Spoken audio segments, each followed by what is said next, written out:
Hello everyone, Sehwag academy में आप सभी लोगों का स्वागत है।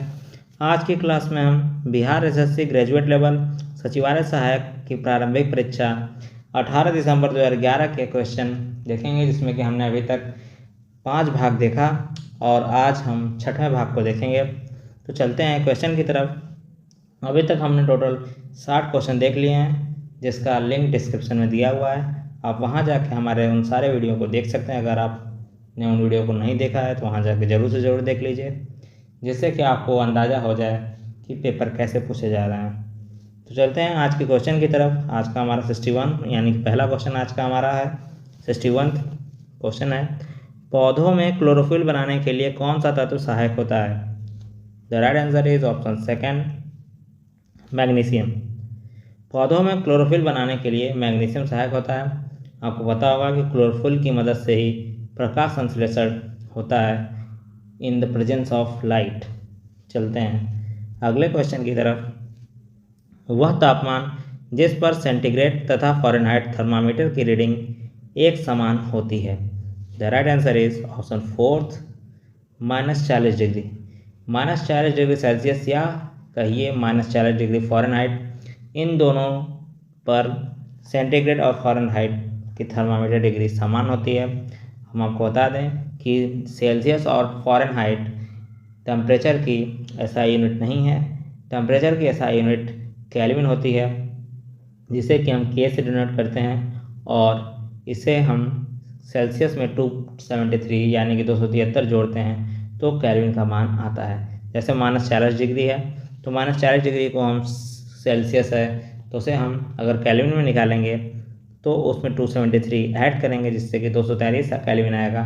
233 केल्विन -40 डिग्री सेल्सियस और -40 डिग्री फ़ारेनहाइट के बराबर होगा। तो K = C+273 ये केल्विन का फॉर्मूला है। और आप याद रखिएगा कि एसआई यूनिट ऑफ टेम्परेचर यानी कि तापमान का एसआई यूनिट केल्विन होता है। चलते हैं अगले क्वेश्चन की तरफ। हमारा आज का अगला क्वेश्चन है, निम्न में से कौन सा पदार्थ नाभिकीय रिएक्टर में मंदक का काम करता है? The right answer is option third, भारी जल। भारी जल नाभिकीय रिएक्टर में मंदक का कार्य करता है। हम आपको बता दें, भारी जल के अलावा ग्रेफाइट का भी प्रयोग मंदक के रूप में किया जाता है। मंदक क्या करता है? न्यूट्रॉन की गति को धीमा करता है। चलते हैं अगले क्वेश्चन की तरफ। प्रकाश संश्लेषण का अंतिम उत्पाद है? The right answer is option first, carbohydrate. प्रकाश संश्लेषण का अंतिम उत्पाद कार्बोहाइड्रेट होता है। हाँ, आपको जानकारी होगी कि जब पेड़ तथा पौधे विसरण विधि द्वारा वायुमंडल से कार्बन डाइऑक्साइड तथा परासरण विधि द्वारा भूमि से जल प्राप्त कर लेते हैं, तो क्लोरोफिल और सूर्य की उपस्थिति में ग्लूकोज का निर्माण करते हैं। यानी कि इसका केमिकल फार्मूला होता है C6CO2 + 12H2O in the presence of chlorophyll and sunlight. ये प्रोडक्ट बनाते हैं C6H12O6, जिसे कि ग्लूकोज के नाम से हम जानते हैं, और इसका बाई प्रोडक्ट होता है 6CO2 + 6H2O। और इसमें जो ऑक्सीजन मिलता है हमें, वह प्रकाश संश्लेषण की प्रक्रिया से जो ऑक्सीजन मिलता है वह हमें कार्बन डाइऑक्साइड से न प्राप्त होकर जल से प्राप्त होता है। यह क्वेश्चन बार बार पूछा जाता है कि फोटोसिंथेसिस यानी कि प्रकाश संश्लेषण की क्रिया में जो ऑक्सीजन हमें प्राप्त होता है वह किससे प्राप्त होता है? तो प्रकाश संश्लेषण की क्रिया में हमें ऑक्सीजन जल से प्राप्त होता है, यानी कि H2O से प्राप्त होता है। इस बात को याद रखिएगा, न कि कार्बन डाइऑक्साइड से प्राप्त होता है। चलते हैं अगले क्वेश्चन की तरफ। हमारा अगला क्वेश्चन है, एस्बेस्टस के कारण होने वाला प्रमुख रोग है? The right answer is option first, emphysema. Emphysema asbestos के कारण होने वाला प्रमुख रोग है। बढ़ते हैं अगले क्वेश्चन की तरफ। इंसुलिन उत्पादित होता है? The right answer is option fourth, pancreas यानी कि अग्नाशय द्वारा। अग्नाशय द्वारा इंसुलिन स्रावित होता है। अग्नाशय के आइसोलेट ऑफ लैंगरहेंस के बीटा सेल से इसका स्रवण होता है, जो कि रक्त में शर्करा का नियंत्रण करता है, जिसे कि जब यह श्रवण कम हो जाता है तो डायबिटीज़ नामक बीमारी होती है, जिसे कि हम आमतौर भाषा में शुगर बोलते हैं। बढ़ते हैं अगले क्वेश्चन की तरफ। मनुष्य के शरीर में पैरों की हड्डियां कौन कौन सी हैं? तो राइट आंसर इज फीबुला तथा टीबिया। ऑप्शन सेकेंड, फीबुला तथा टीबिया मनुष्य के पैरों की हड्डियां हैं। हम आपको बता दें कि मनुष्य के शरीर में सबसे बड़ी हड्डी उसके जांघ की हड्डी होती है, जिसे कि फीमर नाम से जानते हैं, तथा सबसे छोटी हड्डी उसके कान की होती है, जिसे स्टेपिज नाम से जानते हैं। और मनुष्य की हड्डियों का निर्माण ट्राई कैल्शियम फॉस्फेट से होता है। बढ़ते हैं अगले क्वेश्चन की तरफ। विटामिन ए की कमी के कारण कौन सा रोग होता है?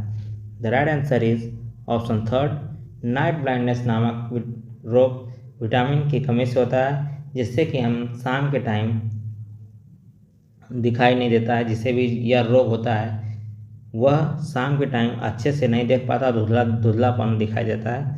तो अगर आपको ऐसा है, शाम को धुंधलापन होता है, दिखाई देता है, तो आपको नाइट ब्लाइंडनेस है और आपको विटामिन ए की सेवन करना जरूरी है। हम आपको बता दें कि विटामिन ए का साइंटिफिक नाम रेटिनॉल है, तथा सबसे ज़्यादा विटामिन गाजर में पाया जाता है और हरी सब्जियों में सबसे ज़्यादा विटामिन धनिया में पाया जाता है। विटामिन दो प्रकार के होते हैं, एक फैट सॉल्युबल होते हैं और एक वाटर सॉल्युबल होते हैं। फैट सॉल्युबल कौन से होते हैं? ए, डी, ई के। फैट सॉल्युबल जो विटामिन होते हैं उनकी कमी बहुत कम होती है किसी भी इंसान के अंदर, क्योंकि फैट जो होता है इंसान के अंदर जल्दी से जल्दी ख़त्म नहीं होता है। अगर फैट आपके अंदर है तो वो रहेगा ही, और जो फैट में सॉल्युबल है विटामिन वो भी रहेंगे। और जो इसेंशियल विटामिन होते हैं वो वाटर सॉल्युबल विटामिन होते हैं। वाटर सॉल्युबल विटामिन यानी कि विटामिन बी और सी वो इसेंशियल विटामिन है, उसे लेना कंपलसरी होता है। और अगला क्वेश्चन है, वायु का वेग संबंधित है। वायु का वेग संबंधित होता है दाब प्रवणता से। ऑप्शन नंबर थर्ड, दाब प्रवणता से वायु का वेग संबंधित है। इसके कारण ही चक्रवात एवं प्रतिचक्रवात उत्पन्न होते हैं। हम आपको बता दें कि वायु की गति एनीमोमीटर से मापी जाती है, तथा वायु की दिशा विंड मिल से पता लगाई जाती है।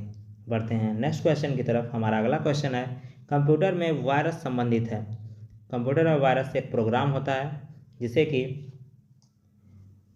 कंप्यूटर में डाला जाता है, जिससे कि उससे चोरी की जाए। क्या चोरी की जाए? इन्फॉर्मेशन चुराने के लिए उस वायरस यानी उस प्रोग्राम को डाला जाता है, जिसे हम वायरस बोलते हैं। कुछ प्रमुख वायरस हैं जैसे कि विभिन, आई लव यू, ये प्रमुख, ये कुछ जाने माने वायरस हैं। और सबसे पहला खोजा गया कंप्यूटर का वायरस क्रीपर था। पढ़ते हैं अगले क्वेश्चन की तरफ।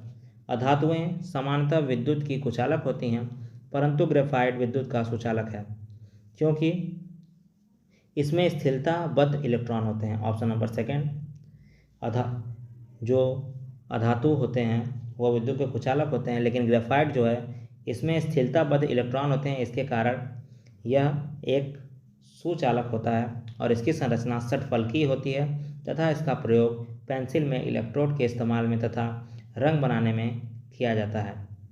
बढ़ते हैं नेक्स्ट क्वेश्चन की तरफ। हमारा अगला क्वेश्चन है, वातावरण में सर्वाधिक प्रचुर गैस कौन सी पाई जाती है? तो right answer is option number first, nitrogen वातावरण में प्रचुर मात्रा में पाई जाती है। यह वातावरण में 78% पाई जाती है, तथा ऑक्सीजन इसके बाद पाई जाती है 21%, और अन्य गैसें 1% में पाई जाती है, जिसमें कि कार्बन डाइऑक्साइड की मात्रा 0.03% है। और जो नाइट्रोजन है उसका एटॉमिक नंबर यानी कि परमाणु क्रमांक 7 है, तथा एटॉमिक मास यानी कि परमाणु भार 14 होता है, तथा इसकी खोज रदरफोर्ड के द्वारा वर्ष 1773 में की गई थी। चलते हैं अगले क्वेश्चन की तरफ। मानव शरीर में रक्तचाप नियंत्रित होता है। Right answer is option first, अधिवृक्क यानी कि एड्रिनल ग्लैंड के द्वारा मानव शरीर में रक्तचाप का नियंत्रण किया जाता है। और हम आपको बता दें कि एड्रिनल ग्लैंड को उड़ो, भागो और लड़ो यानी कि फ्लाइट, फ्राइट और फाइट 3F के नाम से भी जाना जाता है, और यह सेक्स हार्मोन भी स्रावित करता है। तो आज की क्लास में हम इतना ही रखते हैं। अब हमने CGL बिहार सचिवालय सहायक 2011 में आयोजित हुए क्वेश्चन पेपर का सारा GS का क्वेश्चन सेक्शन देख लिया।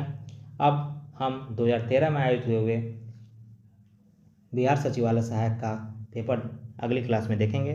तब तक के लिए धन्यवाद। मिलते हैं नेक्स्ट वीडियो में। Thank you very much.